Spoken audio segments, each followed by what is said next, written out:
देखिए, सबसे पहले मैं आपको एक बात बताता हूं। यात्रा सिर्फ एक जगह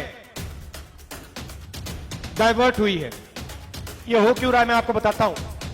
क्योंकि बीजेपी के लोग डर फैलाना चाहते हैं।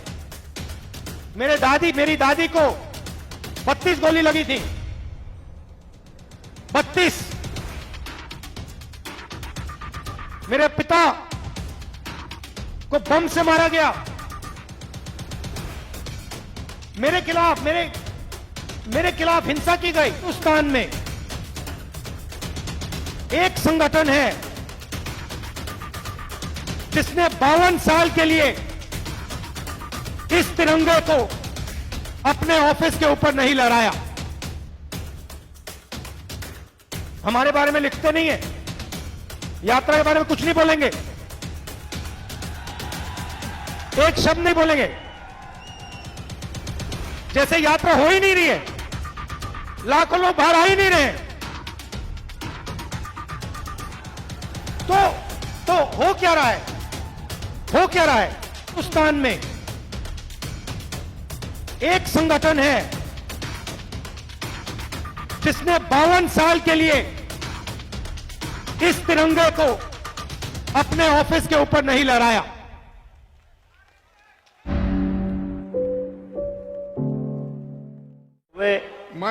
मैं यह शपथ लेता हूं कि मैं संवैधानिक मूल्यों की रक्षा के लिए हमेशा प्रतिबद्ध रहूंगा।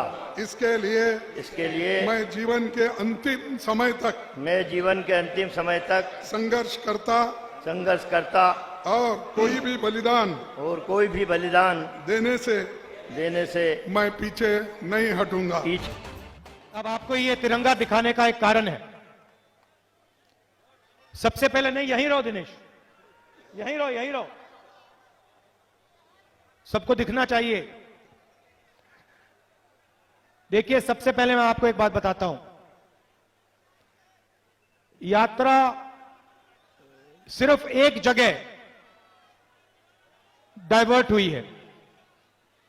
आप जानते हो कौन सी जगह? मऊ आने के लिए। क्यों?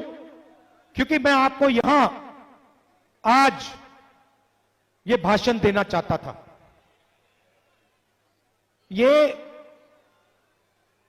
अंबेडकर जी की जमीन है, संविधान की जमीन है और तिरंगे की जमीन है। ये जो तिरंगा है जिसको हम श्रीनगर ले जा रहे हैं, ये एक चिन्ह है और संविधान के बिना इस तिरंगे का कोई मतलब नहीं है। अगर इसमें शक्ति है तो वो शक्ति तिरंगे को हमारा कॉन्स्टिट्यूशन, हमारा संविधान देता है। अब एक बात मैं आपको कहना चाहता हूं और इसको आप अच्छी तरह सुनिए। हिंदुस्तान में एक संगठन है जिसने 52 साल के लिए इस तिरंगे को अपने ऑफिस के ऊपर नहीं लहराया। एक संगठन है, बाकी सब ने इस तिरंगे को लहराया। मगर वही लोग जो आज संविधान को खत्म करने में लगे हैं, वही लोगों ने 52 साल के लिए हमारे प्यारे तिरंगे को सलूट नहीं मारा। क्यों? इसका कारण है, भाइयों और बहनों, जो काम कांग्रेस पार्टी और अंबेडकर जी ने मिलकर किया, महात्मा गांधी, जवाहरलाल नेहरू, सरदार पटेल, आजाद जी, उसमें अंबेडकर जी,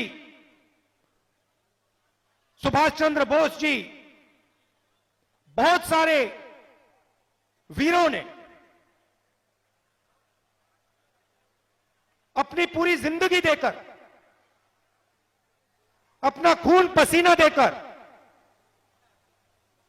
मिलकर इस देश को संविधान दिया। यह छोटा काम नहीं था। हिंदुस्तान के इतिहास में, 3000 साल के इतिहास में, 5000 साल के इतिहास में पहली बार हिंदुस्तान के हर नागरिक को एक जैसा अधिकार मिला। कॉन्स्टिट्यूशन ने दिया और उसका चिन्ह यह हमारा प्यारा तिरंगा है।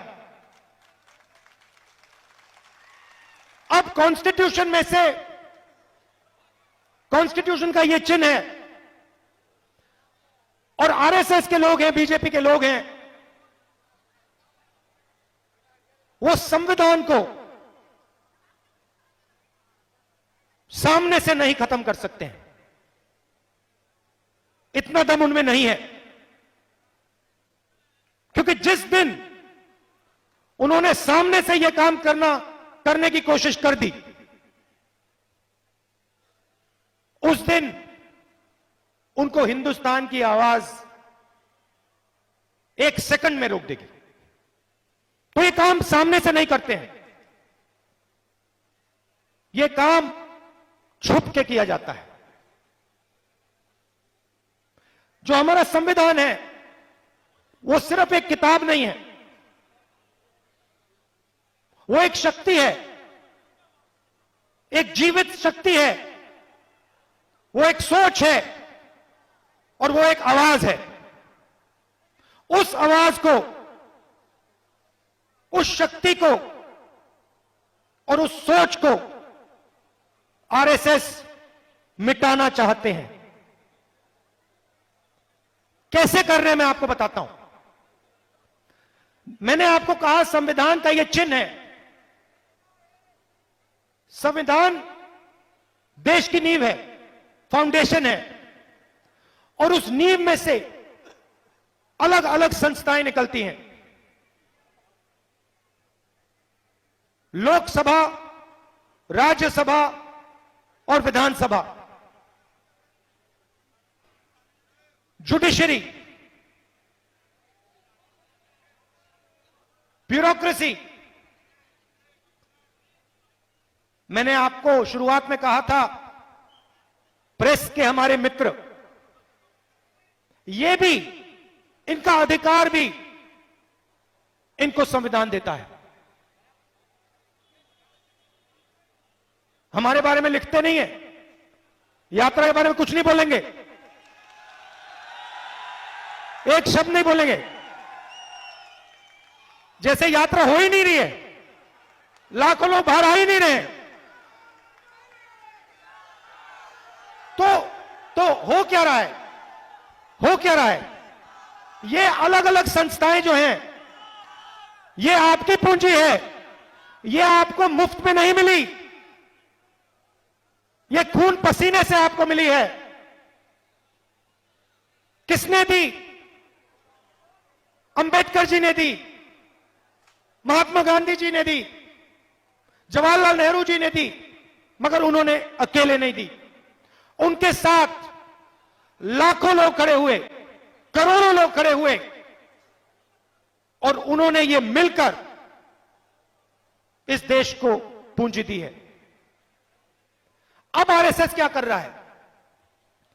आरएसएस एक के बाद एक अपने लोगों को इन संस्थाओं के अंदर डाल रहा है। जुडिशरी में, प्रेस में, सेना में, हर संस्था में आरएसएस अपने लोगों को डाल रहा है। भाइयों और बहनों, लक्ष्य एक है, संविधान को खत्म करना, उस जीवित आवाज का गला घोटना, यह काम आरएसएस कर रही है। और यह काम कांग्रेस पार्टी और हिंदुस्तान की जनता उनको कभी नहीं करने देगी, कभी नहीं करने देंगे।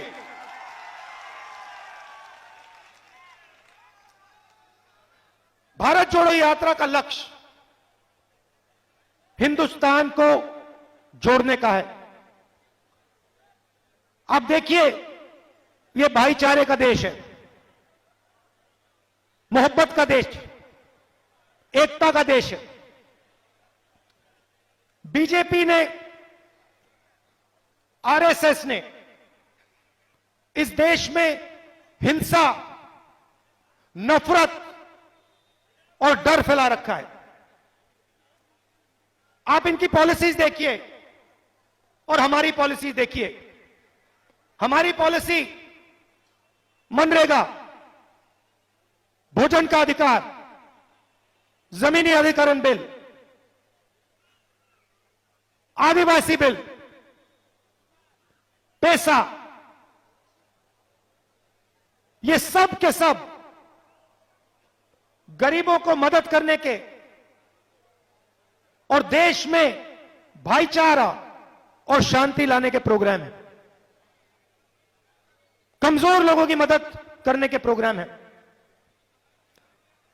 अब आप बीजेपी के प्रोग्राम देखिए और मैं आपसे पूछता हूं, इस भीड़ में कोई एक व्यक्ति है जिसको नोटबंदी से फायदा हुआ होगा? एक है यहां पे, एक यहां पे व्यक्ति है जिसको जीएसटी 5 अलग अलग टैक्स से फायदा हुआ होगा? एक व्यक्ति यहां है जिसको हिंदुस्तान में जो प्राइवेटाइजेशन किया जा रहा है, जो पब्लिक सेक्टर को बीजेपी के 2-3 मित्रों को दिया जा रहा है, उससे एक व्यक्ति है जिसको फायदा हो रहा है? देखो, आप जानते हो किसको फायदा हो रहा है, पूरा देश जानता है। भाई और बहनों, नोटबंदी, गलत जीएसटी, प्राइवेटाइजेशन और कोरोना के समय इन्होंने जो किया, ये पॉलिसियां नहीं हैं, ये हथियार हैं। ये हिंदुस्तान के गरीब लोगों को बेरोजगार बनाने के, डराने के हथियार हैं। आप किसी भी छोटे दुकानदार से पूछ लो, किसी से पूछ लो, कोई भी स्मॉल और मीडियम बिजनेस चलाता हो उससे पूछ लो। आज मैं डेलीगेशन से मिला, मैंने पूछा नोटबंदी और जीएसटी से आपको क्या हुआ? उन्होंने मुझे बताया, और किसी भी दुकानदार से पूछ लो, खत्म कर दिया है। हमारे व्यापार को नरेंद्र मोदी जी ने और बीजेपी ने खत्म कर दिया है।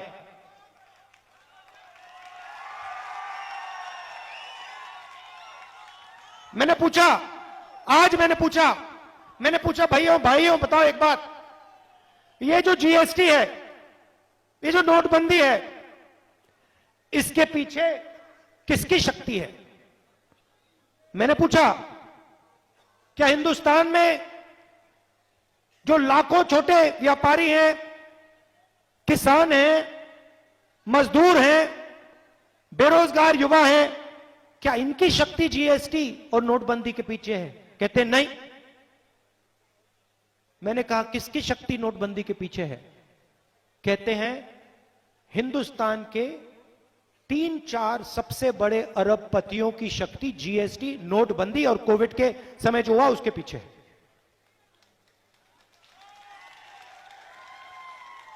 भाइयों और बहनों, बात पहचानिए, आपको भूखा मारा जा रहा है, भूखा मारा जा रहा है। इन सड़कों पे हजारों युवाओं से मैंने बात की है, हजारों से। आपने फोटो देखी होगी, देखिए ना। सीधा मैं सवाल पूछता हूं, क्या पढ़े हो? 5 जवाब मिलते हैं। इंजीनियरिंग, मेडिकल, आईएएस, या फिर मैं सेना में जाना चाहता हूं, पुलिस में जाना चाहता हूं, या फिर मैं सॉफ्टवेयर इंजीनियरिंग करना चाहता हूं।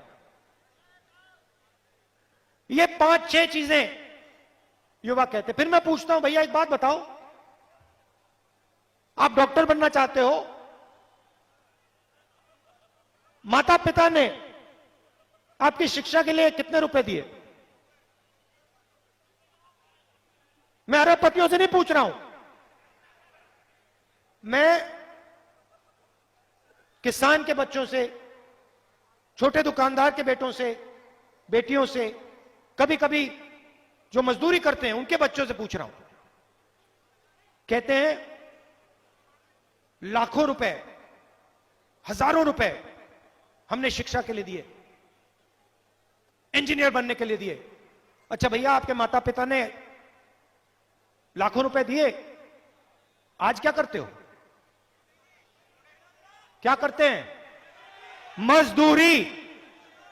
मजदूरी करते हैं। हिंदुस्तान, नरेंद्र मोदी जी के हिंदुस्तान में इंजीनियरिंग पढ़ो, मजदूर बनो, एमबीबीएस करो, मजदूर बनो, सॉफ्टवेयर इंजीनियरिंग सीखो, मजदूर बनो।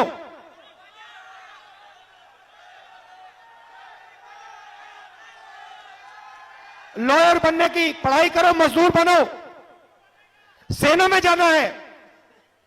जाना है, 6 महीने ट्रेनिंग करो, 4 साल सेना में काम करो और फिर मजदूर बनो। और ये जो अरबपति है, जो भी सपना देखना है देख सकते हैं, जो भी देखना है देख सकते हैं, जो भी मन में आए। उनको टेलीकॉम्स का बिजनेस चाहिए, वो मिल जाएगा, पोर्ट चाहिए वो मिल जाएगा, एयरपोर्ट चाहिए वो मिल जाएगा, सड़क का बिजनेस चाहिए वो मिल जाएगा, अस्पताल चलाना है वो मिल जाएगा, जो भी इनको चाहिए मिल जाएगा। मगर हिंदुस्तान के युवाओं को रोजगार नहीं मिल सकता। नरेंद्र मोदी जी ने झूठ बोला था, कहा था भाइयों और बहनों पकौड़े बनाओ, वो भी सच नहीं था। सच्चाई है भाइयों और बहनों, मजदूरी करो। स्टार्टअप का मतलब स्टार्टअप करो, मजदूरी करना। रीढ़ की हड्डी जो होती है, रोजगार देने की रीढ़ की हड्डी जो होती है, उसको तोड़ दिया है। रोजगार कौन देता है? रोजगार छोटे व्यापारी देते हैं, स्मॉल मीडियम बिजनेस देते हैं, किसान देते हैं, दुकानदार देते हैं। ये जो अरबपति हैं, ये देश को रोजगार नहीं देते हैं। 10,000, 50,000, 1 लाख लोगों को ज्यादा से ज्यादा ये रोजगार दे पाते हैं। रोजगार देश को छोटे बिजनेस वाले लोग देते हैं, उनको खत्म कर दिया। नोटबंदी, जीएसटी, कोविड के समय खत्म कर दिया। तो रीढ़ की हड्डी जो थी, जो इस देश को रोजगार देती थी, उसको तोड़ा दिया, खत्म कर दिया। यह सच्चाई है। अच्छा, एक तरफ बेरोजगारी, दूसरी तरफ नफरत और हिंसा, डर। और मुझे हमारी माताएं बहनें दिख रही हैं, महंगाई देखो, महंगाई बोला, क्या बोला आपने? बहुत ज्यादा। भैया बहुत ज्यादा जो आपने बोला, यूपीए के समय 400 रुपए का सिलेंडर होता था, आजकल कितने का है? 60 रुपए का पेट्रोल था, आजकल कितने का है? 55 रुपए का डीजल था, आजकल कितने का है? तो ये हो क्यों रहा है? ये हो क्यों रहा है मैं आपको बताता हूं। किसान को बीमा नहीं मिलेगा, किसान का कर्जा माफ नहीं होगा, किसान को सही रेट नहीं मिलेगा, युवाओं को रोजगार नहीं मिलेगा। ये हो क्यों रहा है मैं आपको बताता हूं। क्योंकि बीजेपी के लोग डर फैलाना चाहते हैं, क्योंकि वो जानते हैं अगर हिंदुस्तान की जनता,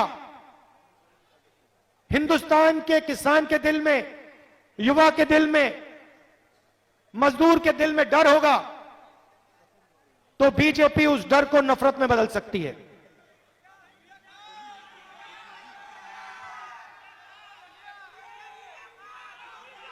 अगर आपके दिल में डर नहीं है, देखो भैया, डर नफरत और हिंसा डर का रूप होता है। नफरत जैसी कोई चीज नहीं होती है। नफरत डर का रूप होता है। जिसके दिल में डर होता है उसके दिल में नफरत पैदा होती है और वो हिंसा करता है। जिसके दिल में डर नहीं होता है उसके दिल में नफरत पैदा हो ही नहीं सकती और वो नफरत कभी कर ही नहीं सकता। मैं आपको अपना उदाहरण देता हूं। मेरी दादी को 32 गोली लगी थी। 32। मेरे पिता को बम से मारा गया। मेरे खिलाफ हिंसा की गई, भयंकर हिंसा। दादी को मार दिया, पिता को मार दिया। मगर जिस दिन मेरे दिल से डर मिट गया, उस दिन मेरे दिल में सिर्फ मोहब्बत रही है और कुछ गया। कर लो जो करना है। मैं आपको बता रहा हूं, मैं आरएसएस से लड़ता हूं, नरेंद्र मोदी जी से लड़ता हूं, मगर मेरे दिल में ना नरेंद्र मोदी जी के लिए ना आरएसएस के लिए नफरत है। खबरों में बने रहने के लिए फोरम 4 को सब्सक्राइब करें और नोटिफिकेशन पाने के लिए बेल आइकन दबाएं।